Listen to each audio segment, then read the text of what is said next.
by Adam. So if you come around the back, you can be standing on that side. Come on up. Come on up. We will be done with our presentation in 10 minutes, okay? So come on up, maybe come around the back. Thank you. All right, Adam. So my presentation was on adaptive cardio. I first want to talk about what is cardio and why we want to teach it. So cardiovascular exercise is any exercise that raises your heart rate, and it's important to teach this because it is one first part of the health-related components of physical education, cardiovascular endurance. It makes students' muscles stronger, helps deliver more blood cells to the muscles, and then helps maintain a lower resting pulse rate. So my first adaptation for students with ADD and low attention span, I taped 3 buckets to the wall and put like a step-up block underneath. So students could first step up, and then you give them a ball, or they grab a ball off the table, place it in a high, medium, or low bucket, step down, grab another one, step up. This way students can first self-count how many they can do, and they can see how successful they are. And then also, taping a balloon, or I used a beach ball and taping that to the wall, so students can step up, drive their knee up, and know exactly where to put it to, step down, do the same thing with the other side, and that just gives them a point of reference they can keep proper form. Next, for students with ADD or low attention span, battle rope, bubble rope, or bubble wrap for battle ropes. So what I did is just just lay bubble wrap out underneath, and then students grab their battle ropes, and then they get that noise. Shows them they're being successful if you just tell them, hey, as long as you hear bubbles popping, you're successful, you're doing the right thing. Also created, these are just non-latex wristbands, and I put just Christmas bell ornaments on them, or you can use whatever makes noise.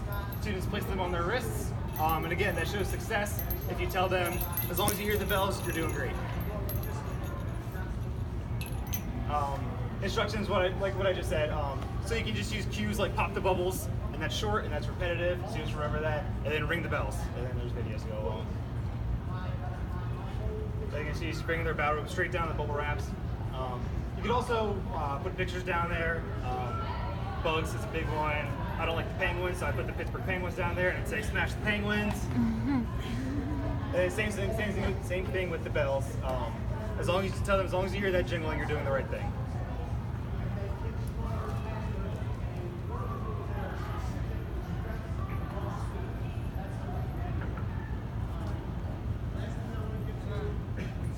Alright, so students with intellectual impairments, doing handprints on the wall for burpees, that gives students a visual cue where they're supposed to put their hands. And then same thing with jumping jacks. If you make an I and a T on the wall with jumping jacks, that gives them a better visual idea of what they're supposed to be doing. So you can see our model here, handprints on top of the wall, jumps and hits them, and comes down and hits them on the ground.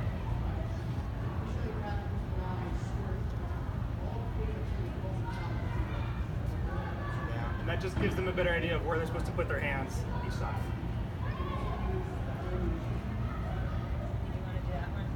That's not a video. I think the video's on the next one.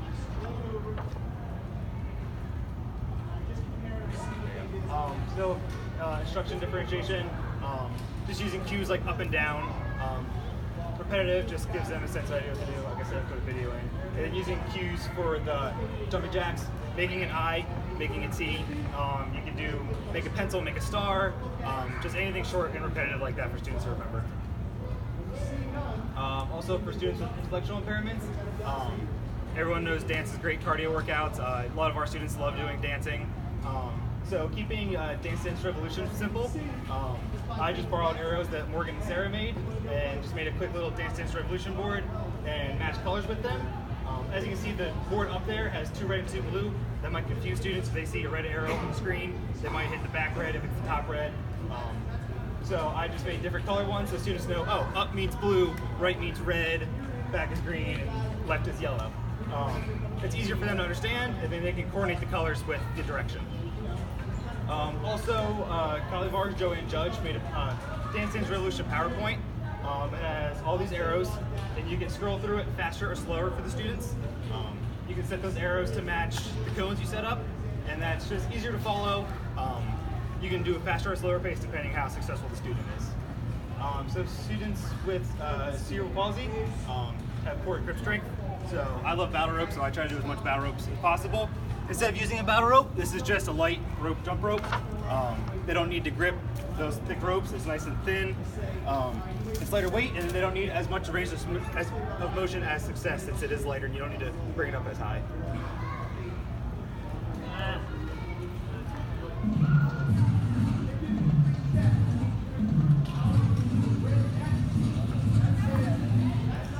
Here, she can easily grip the ropes, and then she doesn't need to do the full arm swings to be successful doing it. Also, I use this is a beach ball. You can also use a balloon if you'd like. And it's just a punching bag or a speed bag. It's another cardio workout. It's lighter weight, slower. It's a slower pace, so when you punch it, it's not coming back as fast. It's easier on students' joints and muscles, since a lot of them have tight muscles. And again, less range of motion for Success, so you don't need the full arm punch for the ball to go and come back. Last one, I like to add swimming. Swimming is a great cardiovascular workout. We have this mat we like to use for some of our students. You can either put their upper half of their body on it or their lower half of their body, and that just takes out that whole range of muscles, so they can just focus on upper body or just focus on lower body, and then they don't really need to engage their abs as much either. Also makes it easier on the joint, less range of motion for Success, since you don't need to do the big arm swing and a kick. And then also using something to keep their head above water. That's just one less thing to worry about while they're in the water too. So students with visual impairments, I thought of a great way to do the pacer test is we set up two standards and put a tether between it, and then I used just a little donut thing like this, or you can use a tether. And then you can either set it at the regular 20 meter for the pacer test or the modified 16. And then students can be independent running and just practice this each of their own and go back and forth. They can set their own pace. As you can see there. One thing I would add is some way for students to tell they're getting close to the end so they don't run into the standard, to know that they're there. I would put knots in the rope, or you can tape jump ropes to the floor so they run over jump ropes, or bubble wrap, just something to know that they're close and they can, they have 3 or 5 steps so they can stop. Next, for students with visual impairments, using a guide runner or a tethered runner. So it lets them have longer range of motion instead of just running back and forth in the gym. You can go out in town or on a trail with a friend, and they just wear, guide runner wears a bright colored vest, so the student can see them running. And then tethered runner, you just have a small tether that you run side to side with them. And it's safer for students to go out and run longer distance. They can set their own pace if they want as well. And then instructional differentiation for that is using a tactile board of the map. So this kind of looks like the town we're from in Westchester, just like a grid. And you can tell them, listen, feel, we're gonna go up 2 blocks here, and then we're gonna go 2 blocks right, and then it gives them a better idea of where they're going. Again, students with visual impairments, I also use this ball. It was great. As you can hear, it has a bell in it. So when students punch the bag, you can hear the bell, so you know if you're successful. And then you can also hear it coming back. You can use a brighter or a darker color ball depending on your background. And it's a slower pace, so it's not, students don't come too close to it and you have a fast ball hitting them in the face. And again, the Dance Dance Revolution board, great workout. So Morgan Gatzel actually designed this. You would lay this over top the Dance Dance Revolution board like I have up there. And then there's bells and the raised surface on here.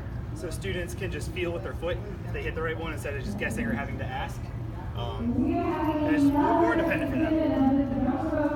And then also instructions for that is using the PowerPoint again. It's brightly colored. Brightly colored, you can clearly see that arrow on that background. It's bigger, and then so students don't need to stand so close to see it. That's it.